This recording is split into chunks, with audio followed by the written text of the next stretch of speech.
Hello আমার প্রিয় ছাত্রছাত্রী এবং আমার প্রিয় দর্শক বৃন্দ, প্রত্যেকে আন্তরিক শুভেচ্ছা। প্রত্যেকে শুভ সকাল জানিয়ে আজকের মতো ভিডিওটা আমি শুরু করছি। এর আগে তোমাদের করিয়েছিলাম যে আমরা মাত্রা বিশ্লেষণের সাহায্যে বিভিন্ন ভৌত রাশির মধ্যে ভৌত রাশির বিভিন্ন এককের মধ্যে সম্পর্ক কীভাবে নির্ণয় করি সেটা করেছিলাম। আজকে কি করব সেই বিষয়ে প্রথমে একটু আলোচনা করব। আজকে বিভিন্ন ভৌত রাশিগুলোর মধ্যে এই সম্পর্ক নির্ণয় করব মাত্রা বিশ্লেষণের সাহায্যে। তার মধ্যে প্রথমে যেটা করব সেটা হচ্ছে, আমি প্রথমে একটা খুব একদম সহজ উদাহরণ দিয়ে দেখাবো যে ভৌত রাশির সঙ্গে কীভাবে সম্পর্ক স্থাপন করা যায় একটা ভৌত রাশির সঙ্গে অন্য ভৌত রাশিগুলো মাত্রা বিশ্লেষণের সাহায্যে। তারপরে বল আমাদের যে আছে না, বল সমান ভর ইন্টু ত্বরণ, সেই সম্পর্কটা প্রথমে তোমাদের বুঝিয়ে দেবো।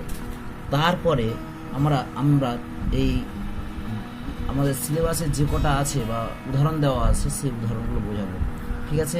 এবং দু একটা আমরা এই বইয়ের বাইরেরও করার চেষ্টা করব, ঠিক আছে? তাহলে শুরু করা যাক। প্রথমেই আমি মাত্রা বিশ্লেষণের সাহায্যে বিভিন্ন ভৌত রাশির সম্পর্ক নির্ণয়টা করব, ঠিক আছে?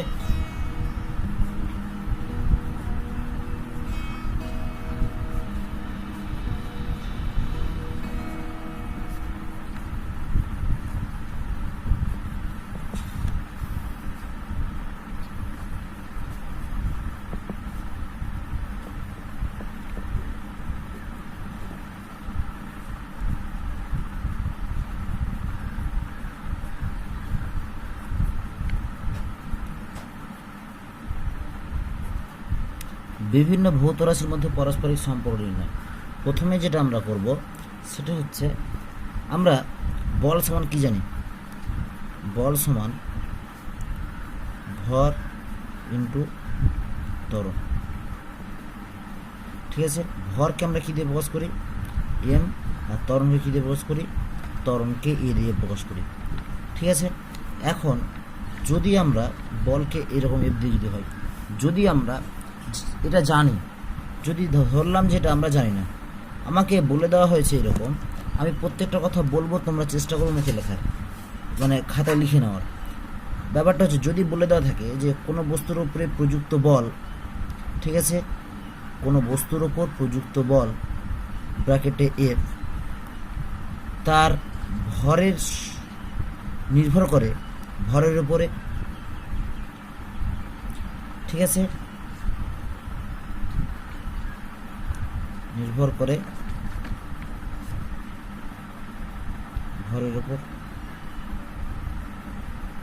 2, কোনো প্রযুক্ত বলটা নির্ভর করে ওই বস্তুর মধ্যে উৎপন্ন ত্বরণের উপরে।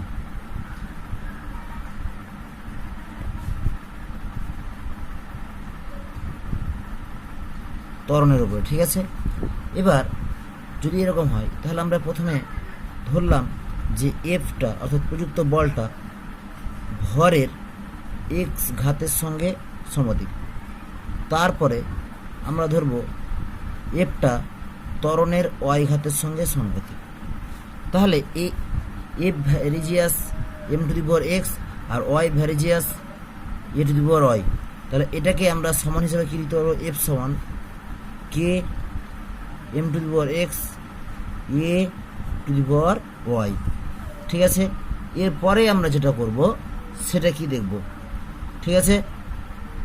প্রথমে যেটা আমাকে করতে হবে সেটা হচ্ছে কি, এফ সমান কে জায়গায় কে থাকলো, বস্তুর ভরের জন্য মাত্রা কি হবে?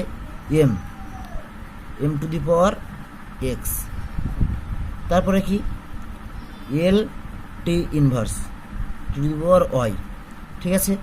আমরা এর আগেই ভিডিওতে দেখেছি বলের মাত্রা কি হয়। বলের মাত্রা কি? এম এল টু দি পাওয়ার -2, ঠিক আছে?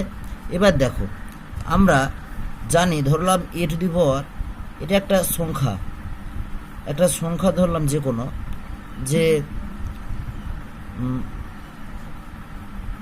আমি যে কোনো একটা সংখ্যা যদি ডি ধরি, ডি এর ওপরে যদি এম ধরি, সেটা কি হয়? টু দি পাওয়ার এম, ঠিক আছে? সূচকের নিয়ম অনুযায়ী এটা এখানে কত হলো m⁴x, এখানে কি হবে l⁴y, আর এখানে t⁴ -1 আছে, -1 সঙ্গে কি হয় সূচকের নিয়ম অনুযায়ী -y হলো। ঠিক আছে, এটা আমাদের সূচকটা ভালো করে জানতে হবে। ঠিক আছে, তাহলে কি হলো এখানে m এর যা ঘাত, এখানে m এর বলের যা ঘাত m এ, এখানে m এর ঘাত সমান হবে m⁴ কত x। এখান থেকে আমরা কি লিখতে পারি x সমান 1। তারপরে যেটা করব l⁴ কত y, এখানে l সমান কত 1, তাহলে কত এখানে l এর উপরে y, এখানে l এর উপরে কিছু নেই, মানে কত আছে 1। ঠিক আছে, এবার এখানে দেখতে পাবো ও ত্বরণের এই মাত্রাটা আমি ভুল করেছি, তাহলে ত্বরণ কত ml⁻², এখানে -2 হবে। ঠিক আছে, তাহলে এখানে কি হবে -2y সমান -2, তাহলে y সমান কত y সমান 1। ঠিক আছে, বা আগেই তো x আর y মানটা পেয়ে গেছি। এবার করব কি এই সমীকরণটাতে আমরা যদি বসিয়ে দিই তাহলে f সমান কি হলো k m এর উপরে 1 এর উপরে 1, তাহলে f সমান k m এর উপরে 1 এর উপরে 1। আমরা বিভিন্ন এক্সপেরিমেন্ট করে দেখা গেছে যে এই k এর মানটা কত 1, k সমান কত 1। এটা কিন্তু এই k এর মান যে 1, এটা কিন্তু আমরা মাত্রা বিশ্লেষণের সাহায্যে বলতে পারবো না, আমরা এতদূর করলেই হয়ে যায়। এবার আমরা এক্সপেরিমেন্টের সাহায্যে k সমান 1 পাই, তখন আমরা 1 এর মানটা বসাবো, f সমান m × a। ঠিক আছে, এই গেল মাত্রা বিশ্লেষণের সাহায্যে আমাদের রাশিমালা যেটা আছে f সমান m এর রাশিমালা।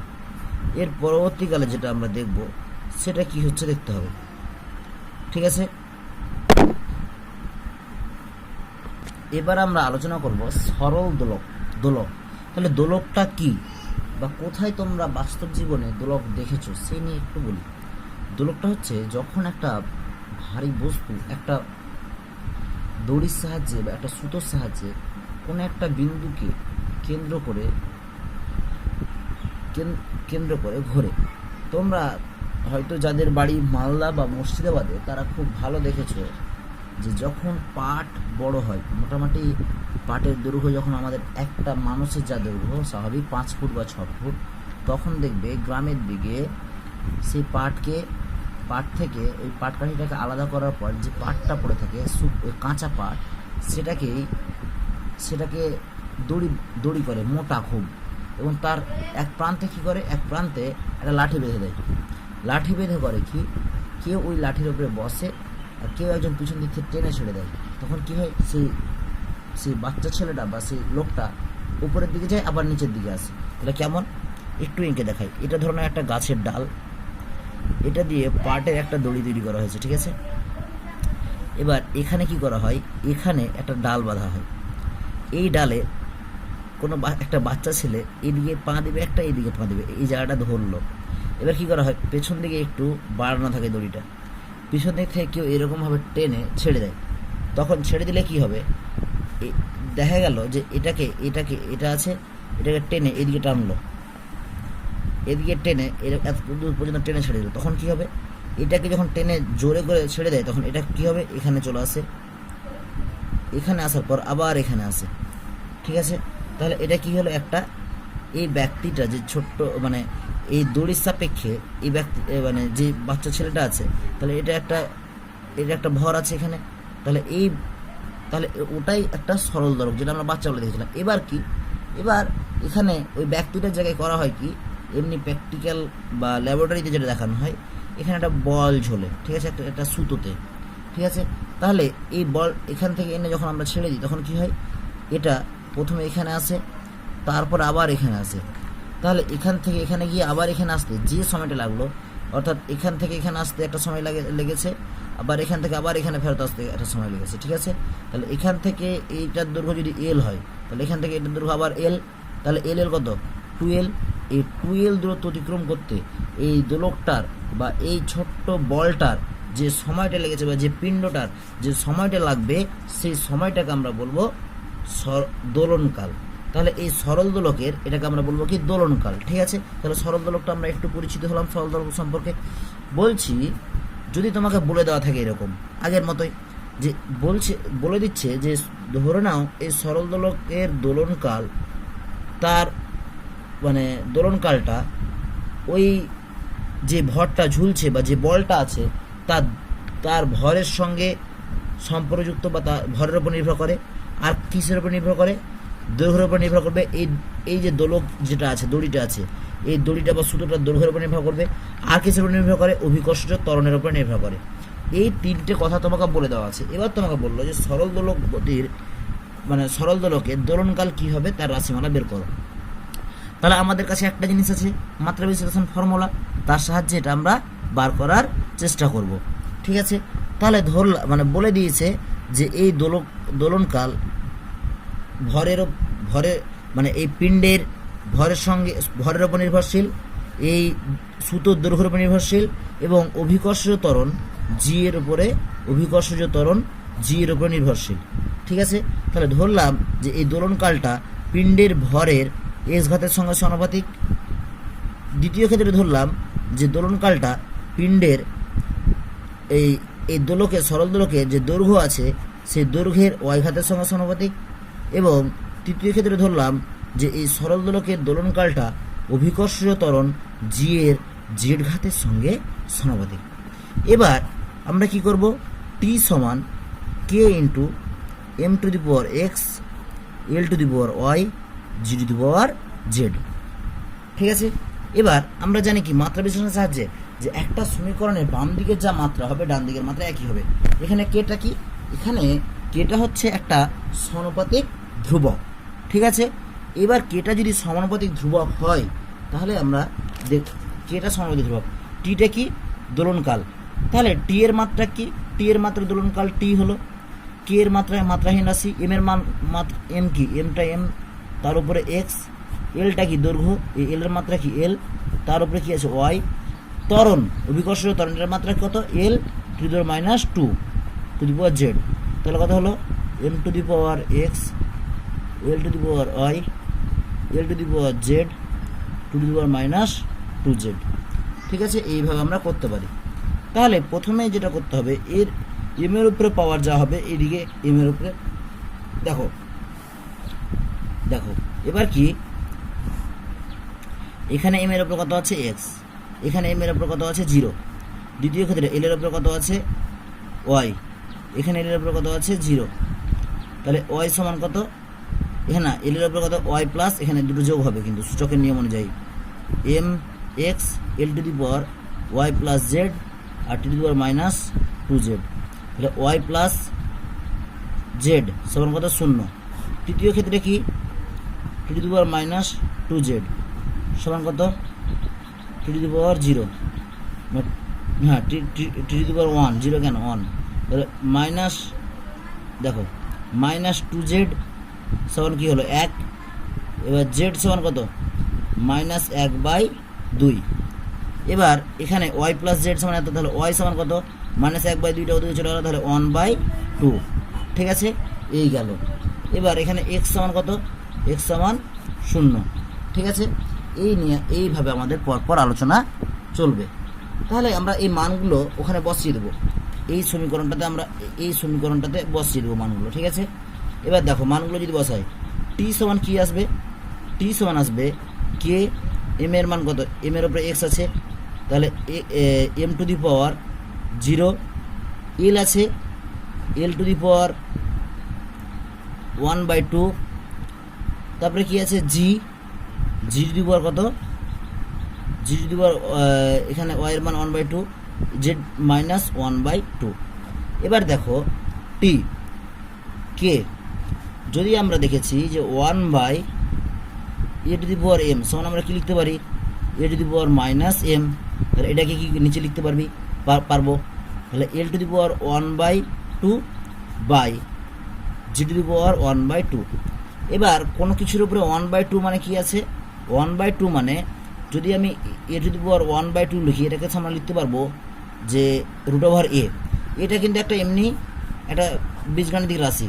ঠিক আছে, কোনো এটা ত্বরণ ফরণ কিছু ধরবে না, কিন্তু এটা বোঝানোর জন্য, সূচক বোঝানোর জন্য ওটা করাচ্ছে। ঠিক আছে, তাহলে কে 1/2 আছে মানে কি? L/G, তার এটার পাওয়ার এরকম হলো। ঠিক আছে, এই কে এর মানটা কিন্তু আমরা এখান থেকে আমরা বুঝতে পারবো না, ঠিক আছে। কে এর মানটা এক্সপেরিমেন্ট করে দেখা গেছে যে কে এর মানটা হয় কত, 2 পাই। তাহলে এক্সপেরিমেন্টের সাহায্যে করে পাওয়া গেছে 2 পাই রুট ওভার কী হয়, এল বাই জি হয়। এত দূর করে দিলে তোমরা নাম্বার পাবে, কোনো অসুবিধা নেই। খালি যদি মনে থাকে তাহলে লিখবে যে পরীক্ষা করে দেখা গেছে যে এটা কে এর মান, কে এর মানটা 2 পাই হয়, ঠিক আছে। এবার তাহলে কি বুঝতে পারলাম যে সরল গতির দোলনকাল ওই দোলকের সুতোর দৈর্ঘ্যের বর্গমূলের সঙ্গে সমানুপাতিক এবং অভিকর্ষজ ত্বরণের বর্গমূলের সঙ্গে ব্যস্তমানুপাতিক, ঠিক আছে। এই হলো সরল দোলকের দোলনকাল। এবার আমরা যেটা আলোচনা করব সেটা হচ্ছে যে একটা টান টান তার আছে, সেই টান টান তারের মধ্য দিয়ে যদি ওখানে একটা কিছু দিয়ে আঘাত করি তাহলে ওর মধ্যে একটা তরঙ্গ সৃষ্টি হয়। তাহলে ওই তরঙ্গটা কি বেগে যাবে সে বেগ নিয়ে আমরা আলোচনা করব, বা বেগের রাশিমালাটা কোন কোন বিষয়ের উপর নির্ভর করে সেটা নিয়ে আলোচনা করব, ঠিক আছে। তাহলে দেখো, একটা তরঙ্গ 1 সেকেন্ডে যে দূরত্ব অতিক্রম করবে সেটা কি তরঙ্গের বেগ, ঠিক আছে। এবার কি হয়, টান টান তারে কিভাবে একটা তরঙ্গর, এটা ধরলাম একটা টেবিল, ঠিক আছে। এই টেবিলে এরকম একটা ভারী বস্তু আছে, ঠিক আছে। ধরলাম এই বস্তুটা এখানে একটা এরকমভাবে একটা কি আছে,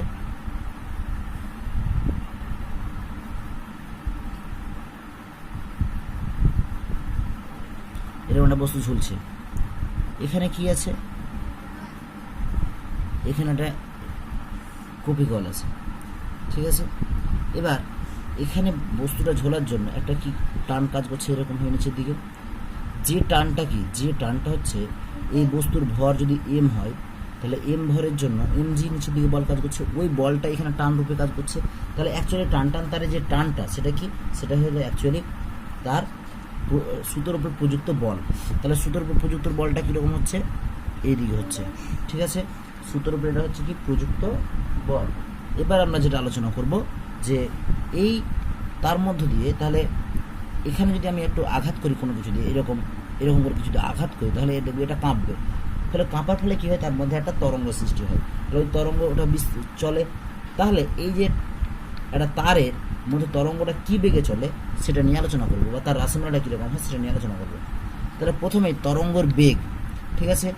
তোমাকে কিছু কিছু জিনিস বলে দিলাম যে ধরো যে তরঙ্গের বেগটা এই টান টান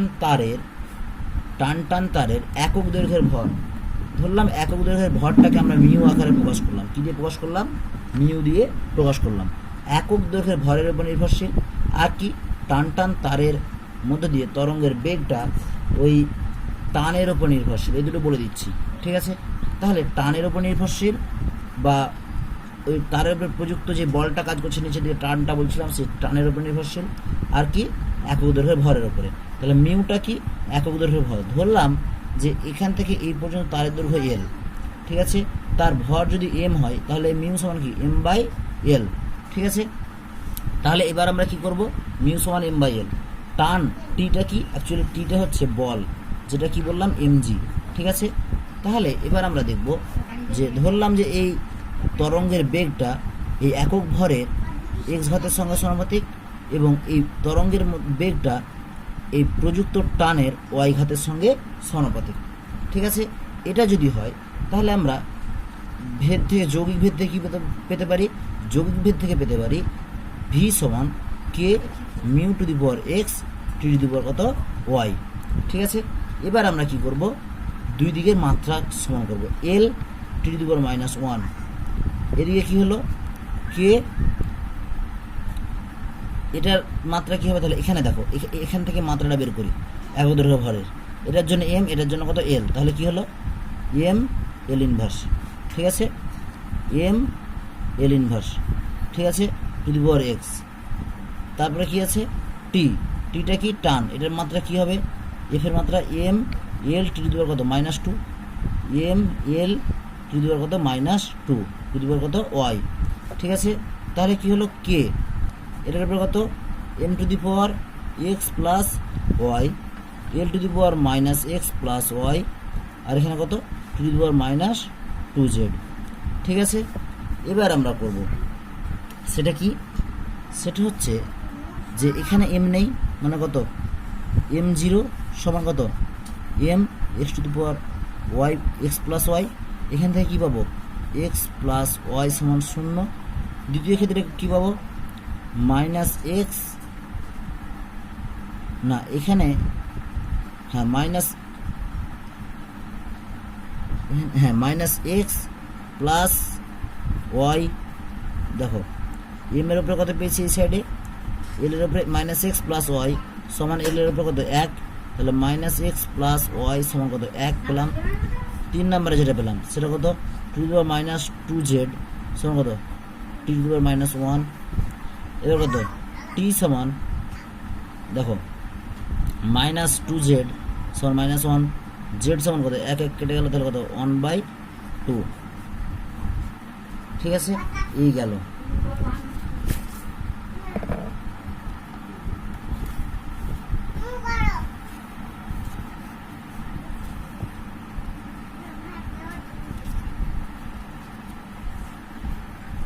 এবার এই জেড এর মান কত পেলাম 1/2, তাহলে আর এখানে কি আছে জেড এর মান 1/2 পেয়ে গেছি। এখানে এক্স সমান কি পেলাম, এক্স সমান মাইনাস ওয়াই পাবো এখান থেকে। ঠিক আছে, এক্স সমান যদি মাইনাস ওয়াই পাই তাহলে কি করব, এক্স এর মান মাইনাস ওয়াই যদি এখানে মাইনাস এক্স, তাহলে কত 2y হয়ে গেল। এক্স এর মান যদি মাইনাস ওয়াই বসিয়ে দিই 2y সমান 1, তাহলে ওয়াই সমান কত 1/2। আর যে তাহলে 1/2 যদি হয় তাহলে এক্স এর মান কত হবে,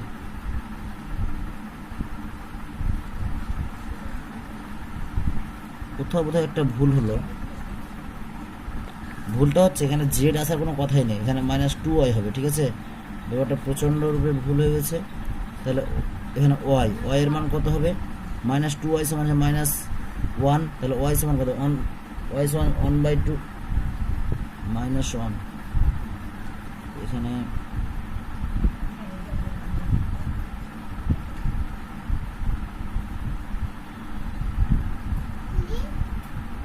হ্যাঁ ওয়াই এর মান তাহলে কত এলো 1/2, আর এক্স এর মানটা কত এলো, এক্স এর মানটা তাহলে আসবে দেখো এক্স প্লাস ওয়াই সমান 0 এসছে, তাহলে এক্স এর মানটা কত আসবে, এক্স এর মান -1/2 আসবে। ঠিক আছে, তাহলে এইভাবে আমরা করতে পারি।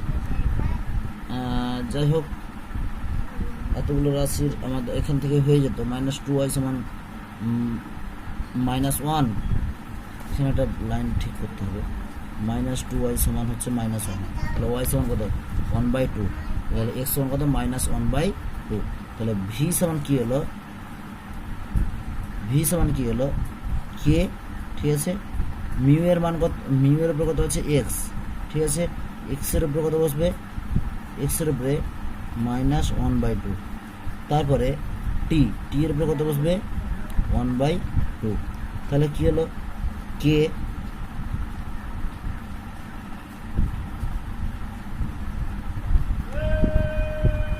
তাহলে কি হলো ভি সমান কে, মিউ এর উপরে -1/2 আছে, তাহলে মিউটা নিচে এলো 1/2, টি এর উপরে 1/2 থাকলো। তাহলে কি হলো কে √, এই 1/2 থাকা মানে কি, সেটা √, t/মিউ। তাহলে এখান থেকে আমরা কি পেলাম, যে কোনো একটা টান করা তারের মধ্য দিয়ে তরঙ্গের তরঙ্গের বেগটা ওই টানের বর্গমূলের সঙ্গে সমানুপাতিক এবং একক দৈর্ঘ্যের ভরের বর্গমূলের সঙ্গে ব্যস্তানুপাতিক। ঠিক আছে, এই পর্যন্ত বললেই হয়। দেখা গেছে যে এই এতদূর পর্যন্তই হলো। ঠিক আছে, এবার আমরা দেখবো যে একটা টান করা তারের মধ্যে যে তরঙ্গ যায়, তাহলে তরঙ্গ যদি যায় তাহলে তার ক্ষেত্রে তরঙ্গের কটা বেগ থাকে, তরঙ্গ দৈর্ঘ্য থাকে, আর কি থাকে তরঙ্গের কম্পাঙ্ক থাকে। তাহলে তরঙ্গের কম্পাঙ্ক কিভাবে সম্পর্কিত অন্যান্য রাশিগুলোর সঙ্গে সেটা আমরা দেখব। ওটা তোমাদের বলে দিচ্ছি, তোমরা নিজেরা চেষ্টা করবে। আর একটা আমি করাবো, সেটা এটা তোমাদের বলে দিচ্ছি, তোমরা নিজেরা করবে। এই কম্পাঙ্কটা, তরঙ্গের কম্পাঙ্কটা বলে দিই, ধরে নাও দৈর্ঘ্য এল এর সঙ্গে সমানুপাতিক, এল এর উপর নির্ভর করে, আকার উপর নির্ভর করে, টানের উপর নির্ভর করে, এবং তারের একক দৈর্ঘ্য ভর মিউয়ের উপরে নির্ভর করে। এই তিনটে রাশির উপর নির্ভর করে তোমাকে বলে দিল। তাহলে তোমরা বের করবে যে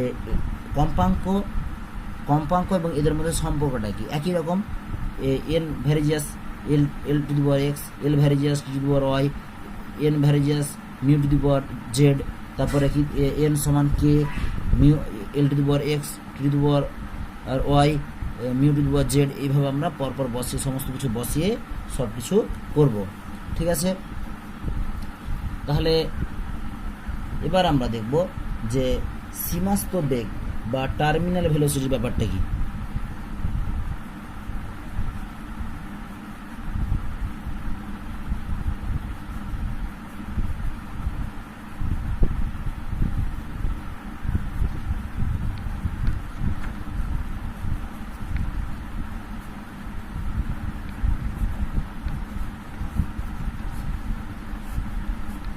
ঠিক আছে, সীমাস্থ বেগ বা টার্মিনাল ভেলোসিটি নিয়ে আমরা এবার আলোচনা করব।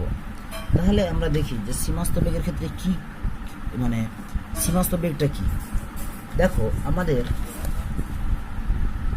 ধরে নাও এই সীমাস্থ বেগ হচ্ছে আমাদের এই পৃথিবীতে যখন বৃষ্টির ফোঁটাগুলো উপর থেকে নিচে পড়ে, যদি সীমাস্থ বেগ ব্যাপারটা না থাকতো তাহলে এত উপর থেকে অনেক দূর থেকে পড়ছে, তো ফলে এই গ্র্যাভিটির জন্য বা অভিকর্ষ ত্বরণের জন্য অনবরতে কি হচ্ছে, বেগটা বাড়তো এবং বেগ বাড়তে বাড়তে এত বেশি বেগ হতো যে আমাদের মাথার উপরে পড়লে মাথা ভেঙে যেত, বা পাথরগুলো যে পড়ে সেগুলো যদি সীমাস্থ বেগ না লাভ করতো তাহলে মাথা ভেঙে যাওয়ার সম্ভাবনা ছিল, বা গাছপালা সব ভেঙে তছনছ হয়ে যেত যা বড় পাথর পড়ে তাতে।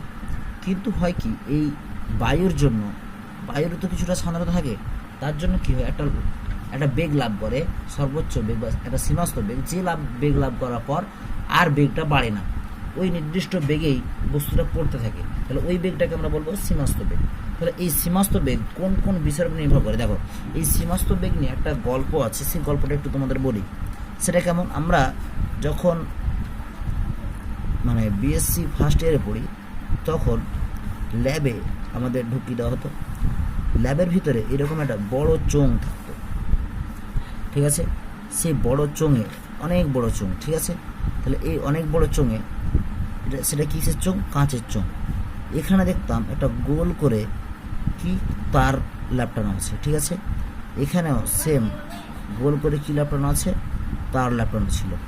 এবং করতাম কি, এটাকে কিছু দিয়ে আটকানো থাকতো, একটা স্ট্যান্ড দিয়ে আটকানো থাকতো, এই কাঁচের এটাকে একটা স্ট্যান্ড দিয়ে ভালো করে আটকানো থাকতো কিছু একটা জিনিস দিয়ে। ঠিক আছে, এবার এর ভিতরে দেখা গেছে এখান থেকে একদম মানে একদম নিচের দিক থেকে, অনেকটাই নিচের দিক থেকে একদম এত দূর পর্যন্তই ক্যাস্টর অয়েল, ঠিক আছে, বা রেড়ির তেল ভরা থাকতো। কি থাকতো, রেড়ির তেল। এবার কি করা হতো, আমাদের হাতে কতগুলো এরকম এরকম বিভিন্ন ব্যাসার্ধের, মানে তোমরা যারা সাইকেল চালিয়েছো তাহলে সাইকেলের যে বলগুলো আছে না, ব্যারিংয়ে যে বলগুলো থাকে, তাহলে ওই বলগুলো ওই রকম ব্যাসার্ধের গোলগুলো অনেকগুলো বল দেওয়া হতো, যে দেখা যায় যে 6টা বলে একই ব্যাসার্ধের আর 6টা বল আলাদা ব্যাসার্ধের। মানে দেখা গেছে যে বিভিন্ন রকম বল তাদের ব্যাসার্ধগুলো, মানে ধরো 6টা বল একটা ব্যাসার্ধের, অন্য 6টা বল আলাদা আরও আলাদা ব্যাসার্ধের, মানে 5-6টা সেট আছে বলের, বলগুলো দেওয়া হতো। এবার কি করতাম, এই বলগুলোকে এখান থেকে ফেলে দেওয়া হতো, ফেললে এবার এই বলটা যখন এখানে পড়ে এই জায়গাটা ক্রস করতো তখন স্টপওয়াচ দিয়ে টাইম চালু করতাম, আবার এখান দিয়ে যখন এই জায়গাটা ক্রস করতো তখন স্টপওয়াচ চালু করতাম। বাইরে থেকে কিন্তু বলটা দেখা যেত, দিয়ে কি করতাম, এরকম সবগুলো বলের করে আমরা গড় সময় নিতাম, দিয়ে আমরা একটা বেগ বের করতাম। ঠিক আছে, তাহলে এই রেড়ির তেল কেন ব্যবহার করা হতো, রেড়ির তেলের সান্দ্রতাটা অনেক, বা সান্দ্রতাঙ্কটা কি অনেক বেশি। ঠিক আছে, এই কারণে ওখানে রেড়ির তেল ব্যবহার করতো। এবার এই যে বলগুলোর ব্যাসার্ধ না, তাহলে এই বৃষ্টির ফোঁটা, তাহলে বৃষ্টির ফোঁটার যে ব্যাসার্ধ সেটাকে আমরা ধরবো, যে তরলটা ব্যবহার করা হয়েছে এখানে বলগুলোর ব্যাসার্ধকে আমরা ধরবো। ঠিক আছে, বা আমরা ছোটো হাতের আরও ধরতে পারি, রেডিয়াস ধরতে পারি, আমি আরই ধরবো। ঠিক আছে, এবার যে তরলটা ব্যবহার করা হয়েছে সেই তরলের সান্দ্রতাঙ্ক, সেটাকে সান্দ্রতাঙ্ককে রো দিয়ে প্রকাশ করা হয়। ঠিক আছে, আর কি, এবার যে বেগটা হয়েছে সেটা হচ্ছে ভি। ঠিক আছে, ভি বেগ লাভ করছে, বেগটা আমরা মাপতে পারি। এইভাবে বললাম কীভাবে বেগটা মাপতাম, যেখান থেকে এখানে যেতে এটার দূরত্ব আমরা ভেবে নিতে পারবো বাইরে থেকে। এবার এখান থেকে পাস করছে তখন স্টপার চালু করতাম, এখানে যখন পাস করছে তখন স্টপার বন্ধ করতাম। এইভাবে আমরা কি করতাম, যে সময়টা নিতাম, কতটা সময় লেগেছে, আর বাইরে থেকে দৈর্ঘ্য নিতাম, তাহলে এতটা যেতে কতটা সময় লেগেছে সেটা সেইভাবে আমরা বেগ নির্ণয় করতাম।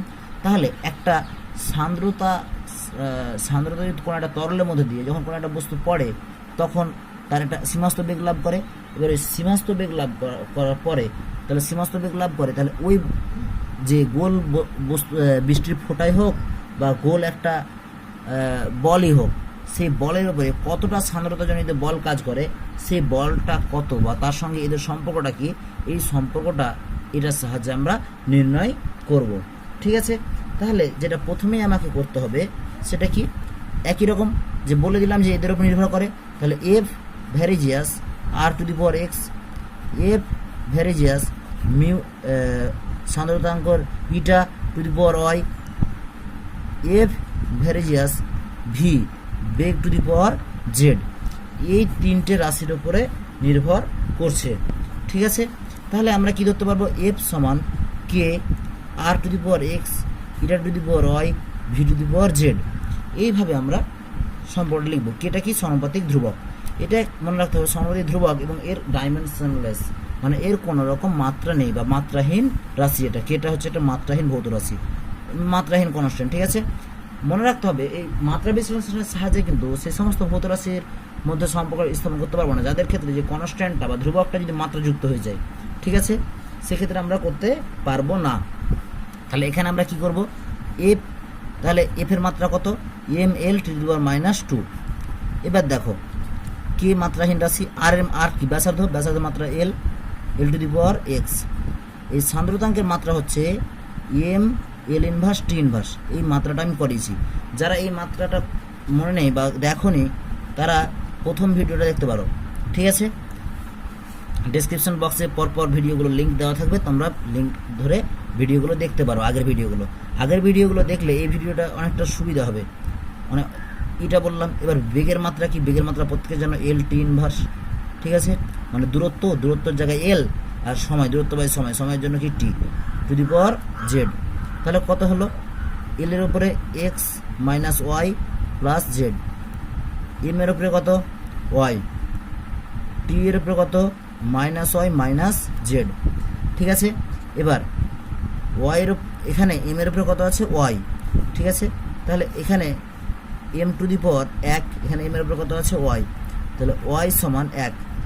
দ্বিতীয় ক্ষেত্রে টি এর উপরে মাইনাস ওয়াই মাইনাস জেড সমান কত -2, মাইনাস ওয়াই প্লাস জেড সমান কত 2, তাহলে জেড সমান কত 1।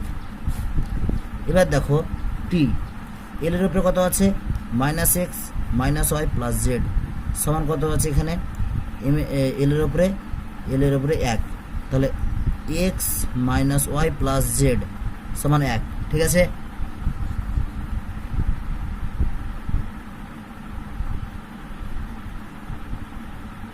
তাহলে জেড এর মান কত, জেড এর উপরে দেখো এক্স এর উপরে কিছু নেই, মানে হ্যাঁ এক্স এর মান জানি না, ওয়াই এর মান -1 বসালাম, জেড এর মান 1 সমান 1, তাহলে এক্স সমান কত, এক্স সমান 1। ঠিক আছে, এইভাবে আমরা পরপর করতে পারি। ঠিক আছে, এইভাবে পরপর করার পর আমরা কি করব, এইভাবে পরপর আমাদের করা হয়ে গেল। এবার মানগুলো জাস্ট বসিয়ে দেবো। তাহলে কি হলো, এফ সমান কে, তাহলে কি হলো এফ সমান কে আর এর উপরে 1, মানে আর ইটা ভি এরকম। ঠিক আছে, এটাও এক্সপেরিমেন্ট করে দেখা গেছে যে এই কে এর মানটা কত হয়, কে এর মানটা 6 পাই হয়। কত হয়, 6 পাই। তাহলে এফ সমান কি পাই, আমরা পরে এক্সপেরিমেন্ট করে দেখা গেছে কে এর মানটা 6 পাই আর ইটা ভি। ঠিক আছে, এই হলো আমাদের সমীকরণ। এবার ব্যাপারটা হচ্ছে তাহলে কি বলতে পারি যে সান্দ্রতাজনিত যে বল সেটা ওই যে বস্তুটা পড়ছে তার ব্যাসার্ধের সঙ্গে সমানুপাতিক, তার আর যে তরলের মধ্যে দিয়ে পড়ছে বা যে গ্যাসের মধ্যে দিয়ে পড়ছে তার সান্দ্রতাঙ্কের উপর নির্ভরশীল বা সান্দ্রতাঙ্কের সঙ্গে সমানুপাতিক, এবং সীমাস্ত বেগটা কত তার উপরে নির্ভরশীল বা তার একঘাতের সঙ্গে তার সঙ্গে সমানুপাতিক। ঠিক আছে, এই বিষয়গুলো আমাদের জানা হলো। এবার আমরা দেখব যে এই মানে এই মাত্রা বিশ্লেষণ এর দেখো এর সীমাবদ্ধতা, প্রথম সীমাবদ্ধতা হচ্ছে এটা আমরা এর সাহায্যে আমাদের যে বিভিন্ন রকম সমানুপাতিক ধ্রুবকগুলো ছিল, সেই সমানুপাতিক ধ্রুবকগুলোর মান সম্পর্কে আমরা কিছু বলতে পারি না। প্রথম, সমানুপাতিক ধ্রুবকগুলোর মান সম্পর্কে আমরা কিছু বলতে পারি না। তাহলে প্রথম তোমরা লিখে নাও যে কোনো সম্পর্কে যে সমানুপাতিক ধ্রুবকটা থাকে তার মান সম্পর্কে আমরা কোনো রকম ধারণা করতে পারি না। তারপরে এটা কোনো সময় যেখানে বিভিন্ন ট্রিগোনোমেট্রিক রেশিও যেমন সাইন, কস, ট্যান আছে এবং বিভিন্ন ধরনের এক্সপোনেনশিয়াল মানে কি ইডি টু পাওয়ার কিছু একটা আছে, ED to power alpha T আছে বা কিছু আছে, এরকম যখন থাকবে বা sine theta, cos theta, tan theta এরকম যখন থাকবে তখন সেই ক্ষেত্রে আমরা এটা প্রয়োগ করতে পারি না, এটা প্রয়োগ করে আমরা কাজ করতে পারি না। এবার আরেকটা জায়গায় পারি না, সেটা এর আগে বললাম যে সমস্ত জায়গাগুলো এই প্রপোর্শনাল মানে সমানুপাতিক ধ্রুবকগুলোর কোনো একটা ডাইমেনশন আছে সেই সমস্ত ক্ষেত্রে আমরা প্রয়োগ করতে পারি না। তাহলে যে সমস্ত ক্ষেত্রে সমানুপাতিক ধ্রুবকের মাত্রা থাকে তার ক্ষেত্রে প্রয়োগ করতে পারি না। যেমন কি আমরা দেখেছি যে এফ সমান অভিকর্ষজ বলের ক্ষেত্রে এফ সমান G m1 m2 by R square, এক্ষেত্রে জিটার একটা মাত্রা আছে, এক্ষেত্রে কিন্তু জিটার মাত্রা থাকার কারণে এখানে আমরা এটা বের করতে মানে এই মাত্রা বিশেষের সাথে এই সম্পর্ক আনতে পারবো না। এবার কোনো সম্পর্ক যদি যোগ বা বিয়োগ করে থাকে, দেখা গেল যে এস সমান ইউটি প্লাস হাফ অফ এটি স্কোয়ার, তাহলে এইরকম একটা দেখো এটা একটা রাশি এটা একটা রাশি, তাহলে এই দুটোকে যোগ বা বিয়োগের আকারে যখন থাকবে তখন সেই সমস্ত ফর্মুলাগুলো বা সেই সমস্ত সম্পর্কগুলো আমরা এর সাহায্যে আনতে পারবো না। এতদূর পর্যন্ত তোমরা আমার ভিডিও ধৈর্য সহকারে দেখার জন্য ধন্যবাদ। এরপরে আমি নিয়ে আসবো যে মাত্রা বিশ্লেষণের সাহায্যে বা মাত্রা বিশ্লেষণ থেকে কীরকম টাইপের কোশ্চেন আসে সেই ব্যাপারগুলো আমি কিছুটা নিয়ে আসবো, ঠিক আছে? বা এটাই আমি এরপরে ভিডিওতে আনার চেষ্টা করব, ঠিক আছে? আজকের মধ্যে এটুকুই থাকলো। প্রত্যেকে ভালো থেকো, শুভ সকাল প্রত্যেকে।